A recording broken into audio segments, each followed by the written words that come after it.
walang hanggang pag-ibig mo'y maranasan. Ikaw ang aming dakilang Diyos, sa lahat ay ihahayag, katapatan at kadakilan, O Jesus. Katapatan at kadakilan, O Jesus. Katapatan at kadakilan, O Jesus. Praise God. Hallelujah. Lord God. Wala po kami pag-aawa sa pagkakas-pagkihan mo sa pagkakas ka. Ikaw ang aming kayamanan. Wala kaming mahihiling pa kung hindi mo kami patuloy na sasamahan. Kaya't sa mga oras na ito, Lord God, Ikaw ang Panginoon ang siyang manguna sa buhay namin. Hallelujah.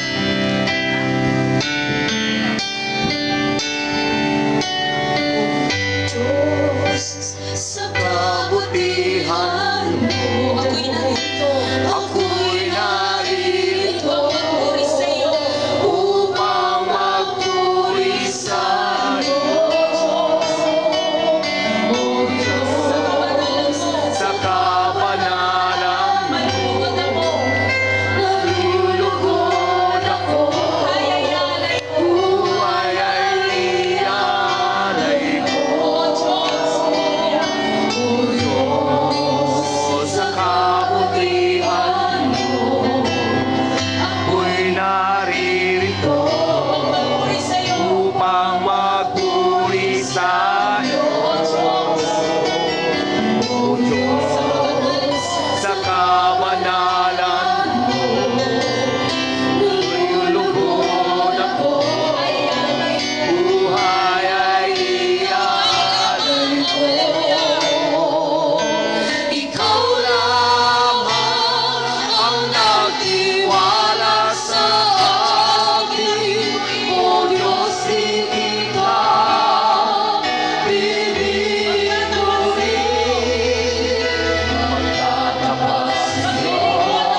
nakakalugod sa Diyos.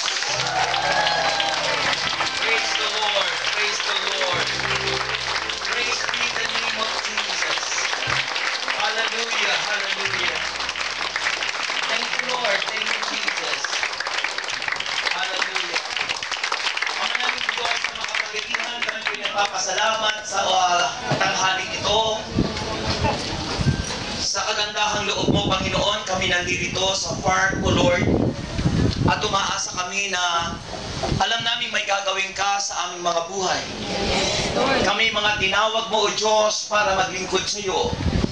Upang ikaw ay dakilain at luwalhatiin, paglingkuran ng buong katapatan. Kaya naman, Ama, kami po'y nagpapasalamat sapagkat sa kabila ng kainitan ng araw, O Diyos, kami nandito upang makasunod sa iyong kalooban. At umaasa po kami na ikaw ang mangungusap sa amin. Ikaw ang gagawa ng mga kahanga-hanga sa buhay namin. Sapagkat alam po namin na ikaw lamang ang Diyos na mapagmahal, mapagkaling, at ikaw lamang ang umibig at nagmahal sa amin. Kaya naman, O Diyos, aming binideklara ngayon ang ganap mong pag-ibig at pagmamahal sa amin, aming naranasan. Lagi akong logo dito, akong kinakukunan. Ikaw ay aming pupurihin at aming pasasalamatan sa ngalan ni Jesus na aming Panginoon. Amen. Amen. Purihin namin ang Diyos. Glory to God. Thank you, Jesus.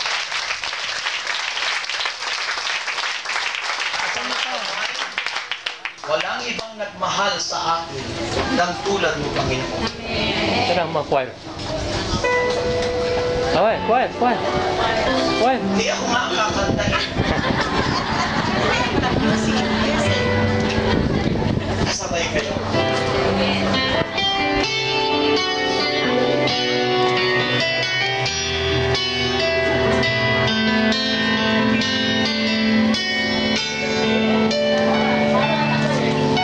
Walang ibang nagmahal sa akin ng tulad mo.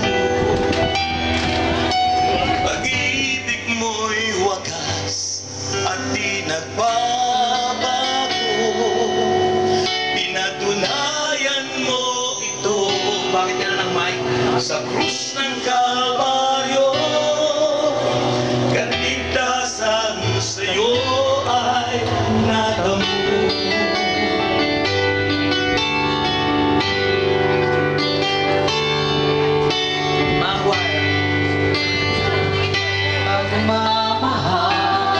Hindi patimpla yung microphone. Matinig. Matinig ang microphone.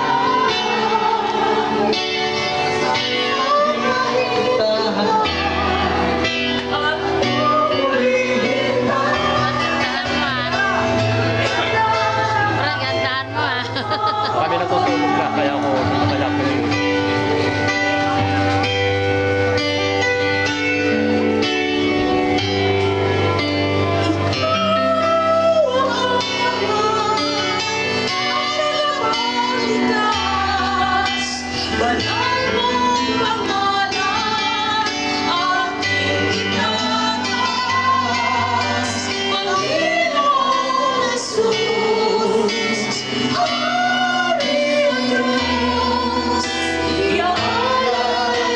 Sa'yo aking lakas. Walang ibang nagmahal sa akin ng tulad mo. Lahat ay bumawi. Pag-ibig mo'y wagas at di nagbabago. Pinatunayan mo ito sa krus ng Kalbaryo. Kaligtasan sa'yo ay natamo. Dahil sa'yo tanging pagmamahal, ako ay natubos sa kasal.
Jesus of Nazareth.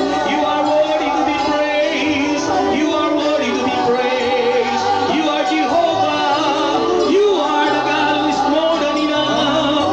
Oh, the supplier of everything. Oh, Jesus, we praise you. Taken from Matthew chapter 5, verse 1, following verses. Matthew chapter 5. It is the beatitude or beatitude. Sabihin niyo, beatitude. What it means by beatitude? Your character. Sabihin niyo, beatitude. Sabihin niyo, my character. Sabihin niyo, my love. You are my love. Sabihin niyo, I love you. Jesus, you are my love. Purihin natin ang Diyos. And it says, now when he saw the crowds, he went up on a mountainside and sat down. His disciples came to him, and he began to teach them, saying, Blessed are the poor in spirit, for theirs the kingdom of God. Blessed are those who mourn, for they will be comforted. Blessed are the meek, for they will inherit the earth. Blessed are those who hunger and thirst for righteousness, for they will be filled. Blessed are the merciful, for they will be shown mercy. Blessed are the pure in heart, for they will see God. Blessed are the peacemakers, for they will be called sons of God. Blessed are those who are persecuted because of righteousness, for theirs the kingdom of heaven. Blessed are you when people insult you, persecute you, and falsely says all kinds of evil against you because of me. Rejoice and be glad, because great is your reward in heaven. For in the same way I persecuted the prophets who were before you. The Gospel of the Lord Jesus Christ. Hallelujah.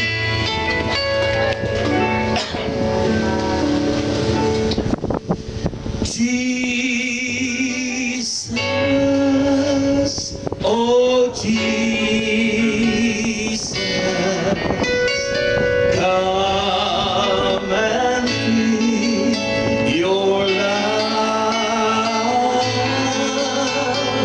Jesus, oh Jesus, come and feel your love. Oh, let the Son of God enfold you with His Spirit and His love. Let Him fill your heart and satisfy your soul. And let the things that hold you with His Spirit and His love will descend upon your love and make me whole. Everybody. Jesus, oh Jesus, come and feel your love. Jesus, oh Jesus, come and feel your love.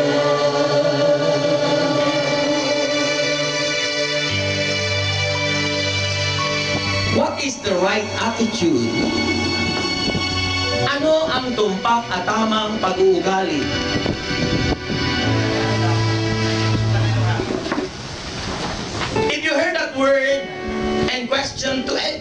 and everyone, what is your right answer? What is the right attitudes of all Christians, or maybe for all workers? What is the right attitude? And for me, the right attitude is Jesus. He is my attitude. Amen. Jesus, oh Jesus, come and be your life. Jesus, oh Jesus, come and be your life. To all of you, sabihin nyo,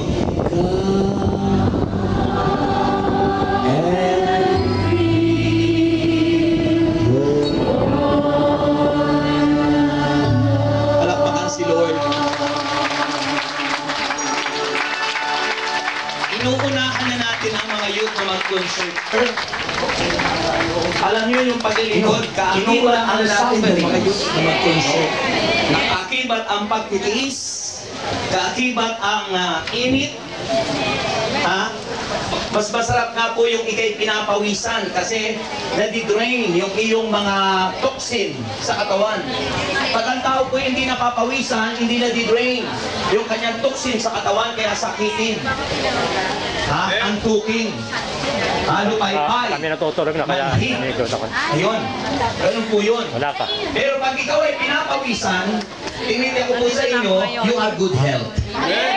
Yan, yung may mga kamay, pumalakpak sa Diyos. So, halaga po ang ating pag-uusapan ngayon, which is the right attitude of all workers or of all Christians, mga kapatid.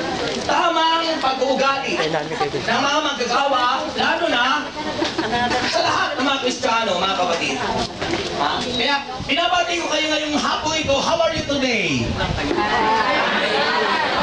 How are you today, my dear brothers and sisters? Huh? Are you blessed today? Do you feel the presence of the Lord? Amen. Give the best answer. Do you feel the presence of the Lord today? Purihin natin ang Diyos. And you know, brothers and sisters, God is a God of blessing. God is a God of blessing. God is a God that healeth thee. Because He is the healer. Amen. At kung naranasan natin siya ngayon, hindi kayo uuwi na hindi kayo pinagpala ng Diyos. Purihin natin siya ng malakas. So, nakita po natin in our gospel today, what I read, mga kapatid, sinasabi po, it is pertaining to, in Latin word, beatitude. It is the word Latin. In Latin word, beatitude, mga kapatid kay Kristo, it means blessed. In Latin, beatus. Hindi po beatus. Ha? Yung beatus po yung mga chichirya. Okay. So, beatus, it means blessed.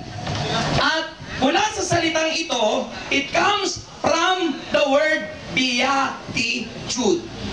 Beatus, blessed. Beatitude, including your attitude. It means you are blessed, or in Tagalog, mapalad. Pakita nyo ang yung palad, kung mapalad kayo. Yung mapalad, makakapal ang kalyo niyan. Masipag, ano? Purihin natin ang Panginoon. So, mga kapatid Kristo, ano yung tumpak at tamang attitude ng mga Kristiyano at higit sa lahat ng mga manggagawa? Ano ang dapat? Sabi po, in the context of the attitude, these are the different attitude that show to us in this gospel. Pinapakita po ang iba't ibang uri ng pag-uugali. At dapat ma-absorb, ma-adapt, matanggap, pumasok sa kaloob-looban ng puso natin, kumilos ang power ng Word upang sa ganon, ang kapangyarihan ng salitang ito ay makita sa ating mga buhay. Amen po ba? Yun ang mahalaga mga kapatid. Amen. Yun ang mahalaga. Okay. So, makita po natin the first attitude that showed in this gospel. First, the Christian attitude toward ourselves. Ang dapat na mag-show ng isang Kristiyano patungkol sa ating attitude toward ourselves. Christian toward ourselves. Kakot ka ng mukha. Ugali ng mga Kristiyano patungkol sa atin. Sabi po ng verse 3, blessed are the poor in spirit. That spirit is small s. You need to identify that spirit. It is not the Holy Spirit.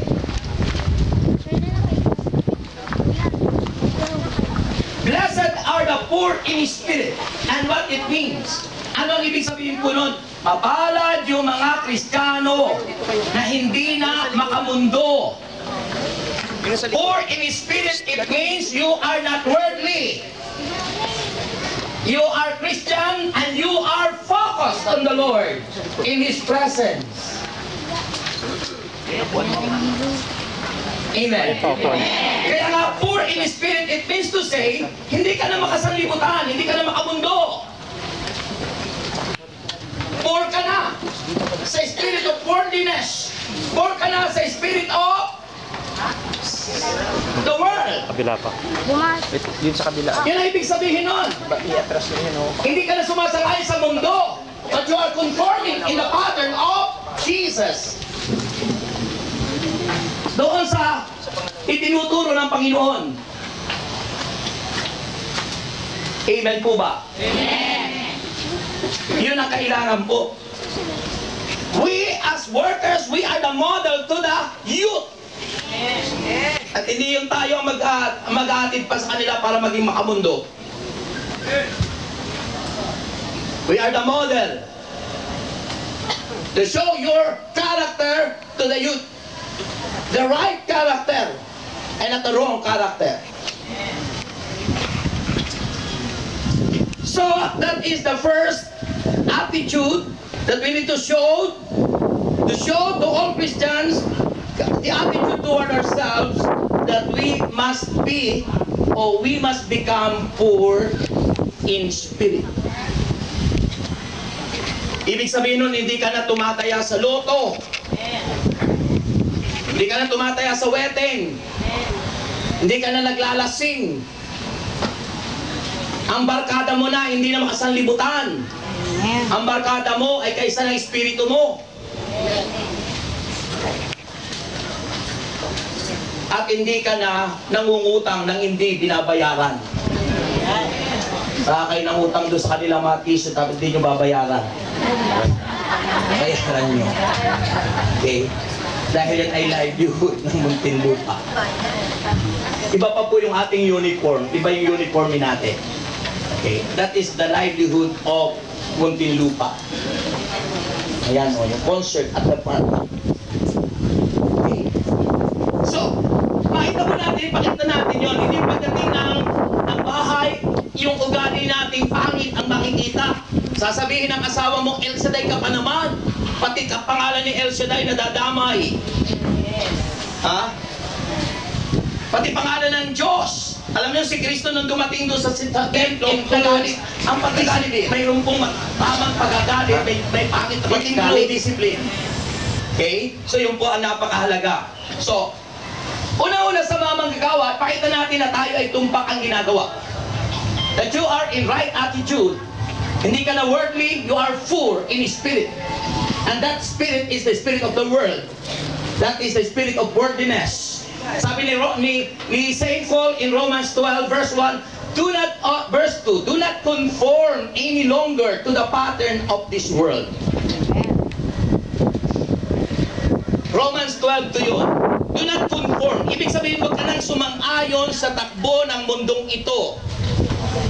Magbago na daw tayo ng isip.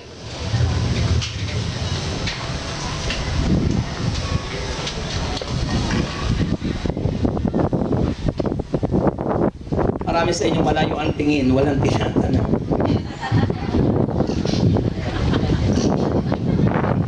Ang lalayo ng tingin, walang tinatanaw. At kapansin.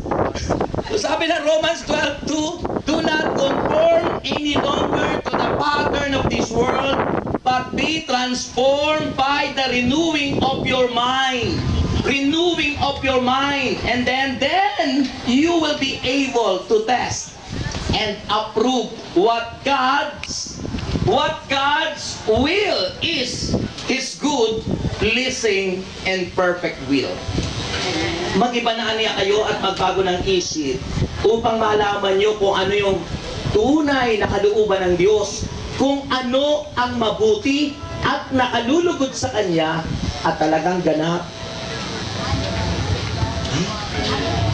You cannot understand the mind of God unless your mind is changed. Inaawit natin yan, change my heart, oh God. Make it ever true. Bago mabago yung isip, yung puso, you need to change first your mind, because all things that you are doing, lahat ng ginagawa natin, it comes from the mind. Because the mind is the door of evil and good. Ang pintuan ng mabuti at masama ay ang isip natin. Kaya pag nag-isip ka ng masama, ang in-entertain mo ay Diablo. Nag-isip ka ng masama, in-entertain mo si Satanas.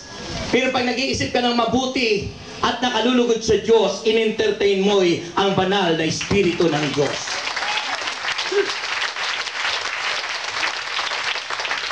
Amen. Kaya mahalaga po yung nabago yung isip natin. Lalo na manggagawa. Hindi lang ibig sabihin manggagawa, you are Christian. Pag sinabing Christian, Christ is in you. And once Christ is in you, the manifestation of Christ in us, makikita si Jesus sa buhay natin. The character of our Lord Jesus Christ. Ang pag-uugali ni Jesus. Pag-uugali ni Jesus. Sabi ko nung tayo nandun sa Mission Awareness Conference, pinadala ko ng Panginoon dito, I am sent by God to teach, para magturo.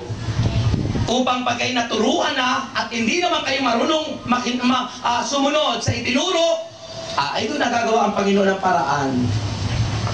Sabi ng Panginoon, papanalangin ko na, sabi ko, di ba? Lord, putulin mo na siya.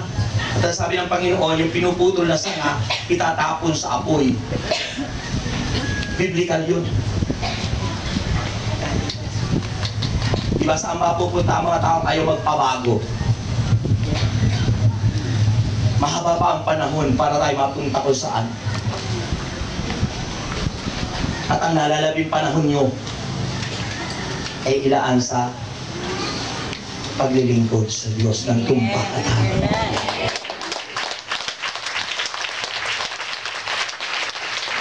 Hala tayong inyong palakpak.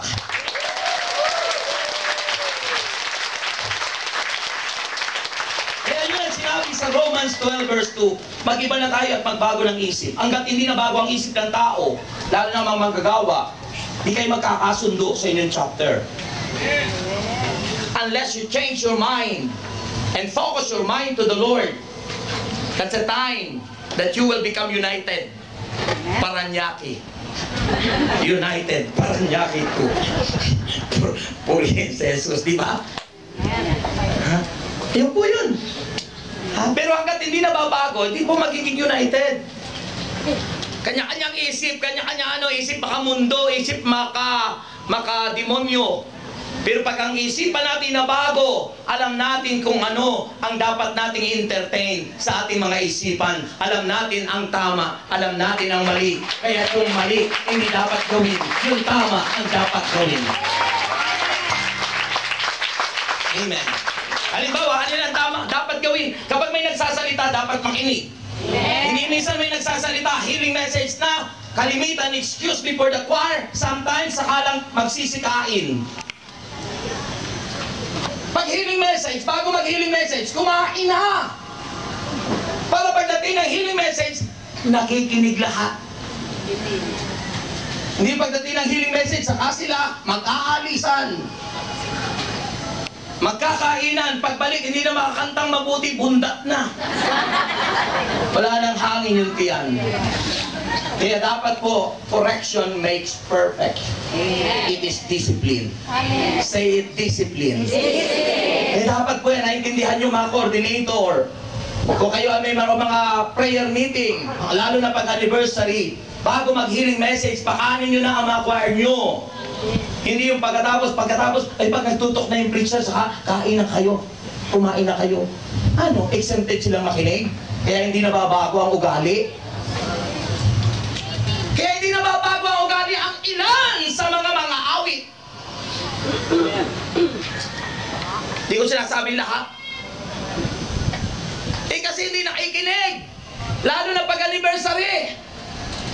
Lalo na kapag may mga matitinding okasyon, ayaw makinig. Exempted na sila sapagkat pinakakain na kasi agad ng mga core groups. Pati mga tao pakakainin habang naghihiling. Ano naman yun? Pinagsasabay yung pampisikal at pang-espiritual. Yung mga attendees, pumunta diyan para makinig ng salita ng Diyos, pagkain pang-espiritual. Pagkatapos makinig at pakanin ng pang-espiritual, saka sila pakanin ng pampisikal. Iyan ang tumpak at tamang ugali ng mga manggagawa.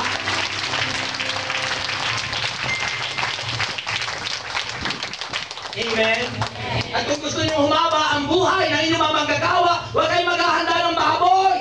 The dirtiest meat in the world is pork. Pinakamaruming karne sa buong mundo. Search in the internet. That's one of the reasons why Muslims do not eat meat or pork. Yan ang dahilan. Secondly, the spiritual reason.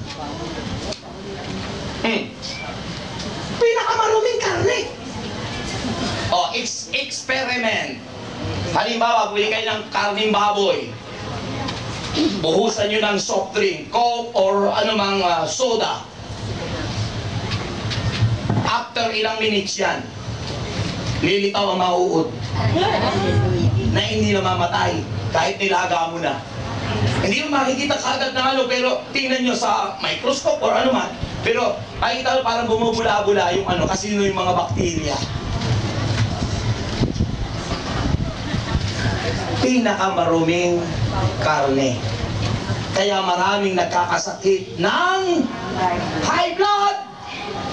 Bara! Kasi yung mga bakterya na galing sa dirtiest meat ay bumabara sa mga organs, especially doon sa maliliit na mga veins o mga ugat na dinadaluyan ng dugo.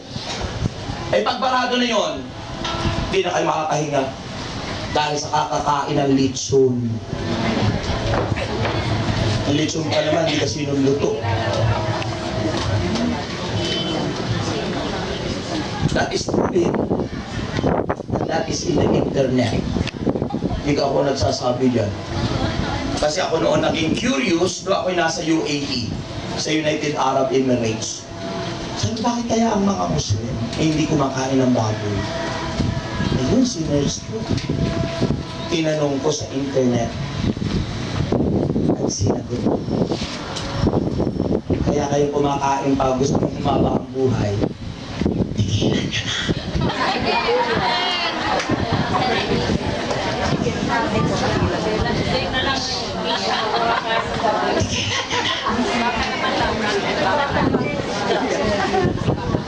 Amen.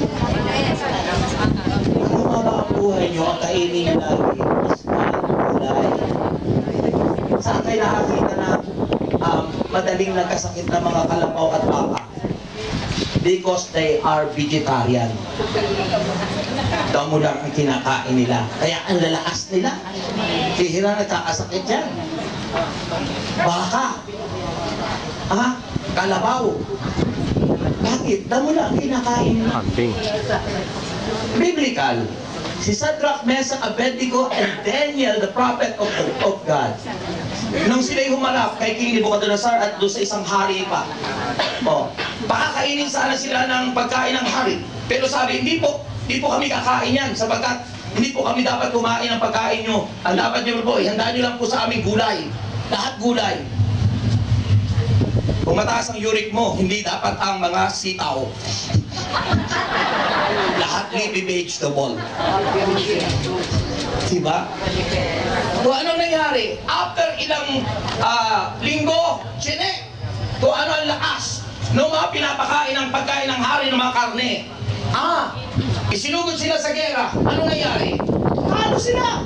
Panalo si Daniel, si Shadrach, si Meshach, Abednego dahil sa lakas na pinakita nila. Dahil hindi sila kumakain ang hindi tamang pagkain. Amen. That is the attitude towards you. Sino pa ang mag-take care for yourself? You need to take care of yourself. That is self-discipline. Bakit ako makisig pa hanggang ngayon? 57 years old na. Ang daming nagtitext sa akin. Kung pwede daw ako. Pinura ko agad, baka malaman ng asawa ko. Ang magselos pa. Parang ang 50 lang. Wala na ako ibang mamahalin kundi ang Panginoon at siyempre ang aking sister wife. Honesty is the best policy. Anong masasabi ko? Naglilingkod ka sa Diyos pero babaero ka naman. Lingkod ka na ng Diyos pagkatapos may masama kang ginagawa sa mga kasamahan mo. Hindi tama yun.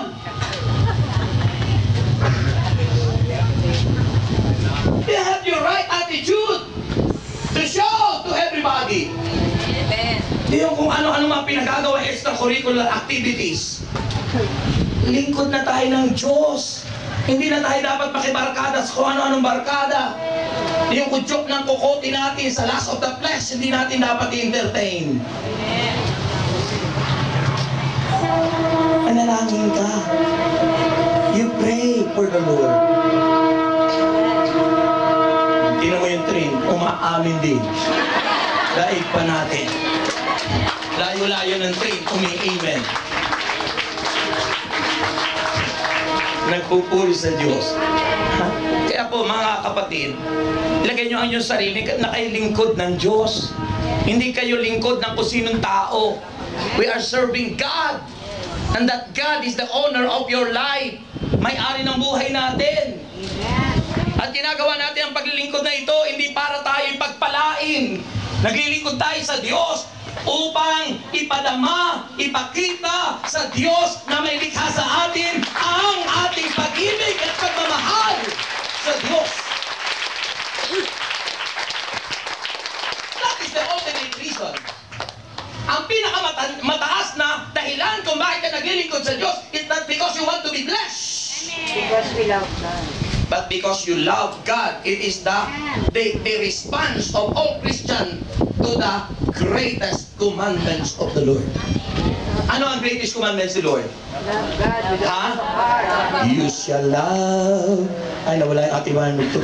You shall love the Lord with all your heart.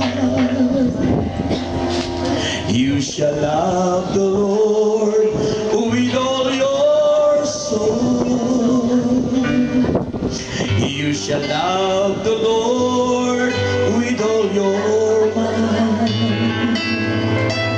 with all your heart, with all your soul, with all your mind.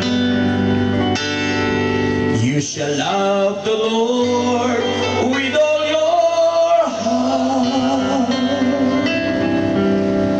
You shall love the Lord with all your soul. You shall love the Lord with all your mind, with all your heart, with all your soul, with all your mind. And everybody, oh Lord, I love you for all the things you are. Oh Lord, I love you.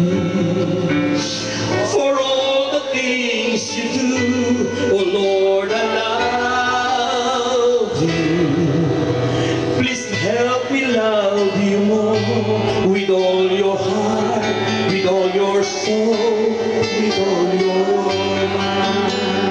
Everybody, oh Lord, I love you for all the things you are. Oh Lord, I love you for all the things you do. Oh Lord, I love you. Please help me love you more with all your heart, with all your soul, with all your mind. Lagay mo ang iyong kamay na kanan sa parting puso mo ngayon. Because your heart is the throne of the Lord. It is the throne of God on earth. It is our heart. And that heart, it must be cleansed. It must be always available to God.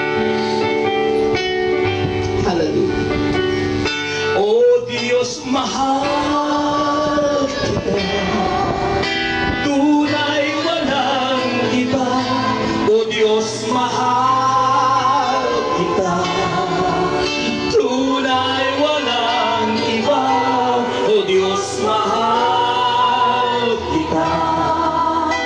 Linatin mo sana, higin ka buong puso at kaluluwa. Sabay-sabay tayong lahat. Oh Diyos, mahal kita. Tunay kung sino ka. Oh Diyos, mahal kita. Tunay walang iba. Oh Diyos, mahal kita. Turuan mo sana, ibigin ka buong puso at kaluluwa. The letter of Paul to the Romans, it says, do not think of yourself more highly than you ought, but rather think of yourself with sober judgment, in accordance with the measure of faith God has given you. Huwag daw nating ilalagay ang ating sarili na para bagang tayo higit kaysa iba, na parang kung sino na tayo. Ilagay natin sa dapat kalagyan ang ating sarili kung ano raw yung sukat. Remember, sukat, Muntinlupa City. Sukat ng pananampalatayang ibinigay sa atin ng Diyos. Kung nilagay ka as coordinator, act as a coordinator. Pero kung ikaw ay member, bakit ka mag-aasta na coordinator? Kung inilagay ka sa posisyong nararapat, yun ang gampanan mong mabuti. Kung inilagay ka sa iyong posisyon, kung ano yung nandun na function mo, yun ang gawin mo. Hindi yung sinasapawan mo yung kapatid mo. Hindi yung inaagawan mo ng tungkulin yung kapatid mo. Dapat, hindi ka na ganun. You are now poor in spirit. Hindi ka na makasanlibutan. Hindi ka na ganun ang ugat. In spirit and in truth.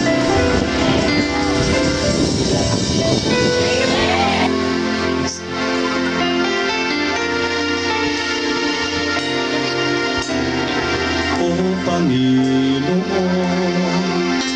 pinupuri kita.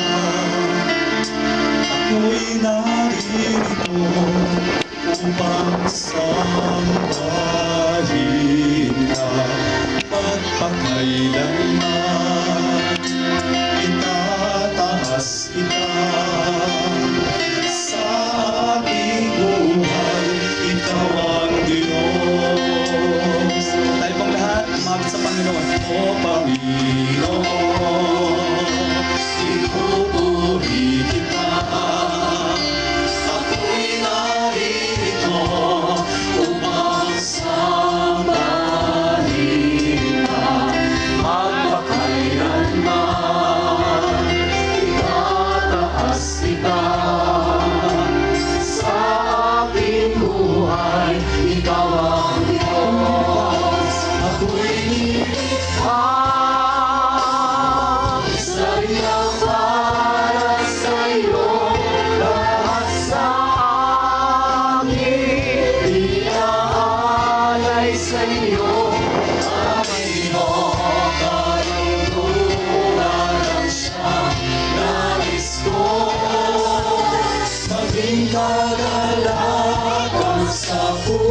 puso mo. Isa pa, O Panginoon, pinupuri kita. Ako'y naririto upang sambahin ka, magpakailanman. Itataas kita sa aking buhay, ikaw ang Diyos. Ako'y nilikha sa iyang para sa iyo, lahat sa akin inaalay sa iyo ang iyong kaluguran at siyang nais ko maging kalalaman sa puso mo. Ako'y nilikha sa iyang para sa iyo, lahat sa akin iaalay sa iyo ang iyong kalooban ang siyang nais ko maging kalalakan sa puso mo. Ako'y nilikha sa iyang para sa iyo, lahat sa akin iaalay sa iyo ang iyong kalooban ang siyang nais ko maging kalalakan sa puso mo. O Panginoon, pinupuri kita. Ako'y naririto upang sambahin ka, magpakailanman. Itataas kita sa aking buhay, ikaw ang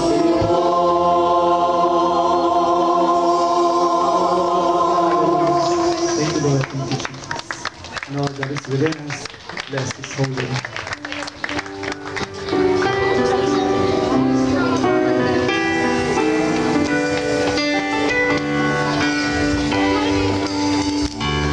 Let's go.